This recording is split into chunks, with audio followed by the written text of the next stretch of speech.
অসাধারণ একটা দিন পার করলো জিম্বাবুয়ে আজকে।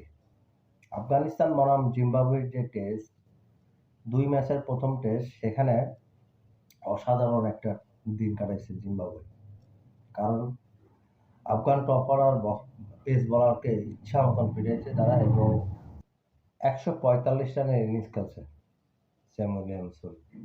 ইভেন্স ৫৬ রানে অপরাজিত আছে, ৩৬৩ রান, ৪ উইকেট, ৮৫ ওভার খেলছে জিম্বাবুয়ে। আফগানিস্তানের বোলারদের মধ্যে শুধু গাজাফর ২ উইকেট পাইছে, আর নবীব জাদ্দান পাইছে ১ উইকেট, জহির খান ১ উইকেট, আর মোটামুটি সব বোলার ধুলায় হয়েছে।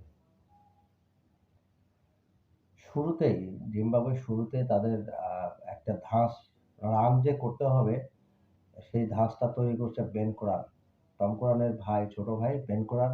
সে শুরুতে একটা বাড়ি দিয়ে যায়, ৭৪ বলে একটা ৬৮ রানের একটা দুর্দান্ত ইনিংস খেলে। এই দ্রুত গতি রান করার যে ধারাবাহিকতা, এটা স্যাম উইলিয়ামসন একেবারে ৮৫ ওভার পর্যন্ত সারাদিন সে ওয়ানডে স্টাইলে খেলে গেছে। ৯টা ৪ এবং ৩টা ছক্কার উপরে ভর করে স্ট্রাইক রেট। আপনি চিন্তা করেন, আফগান বলাররা কিন্তু দুর্দান্ত বল করে, তাদের বিপক্ষে ৯০ স্ট্রাইক রেট, ১৬১ বলে ১৪৫ রান। প্রথম দিনটা জিম্বাবুয়ের জন্য খুব ভালো দিন গেছে।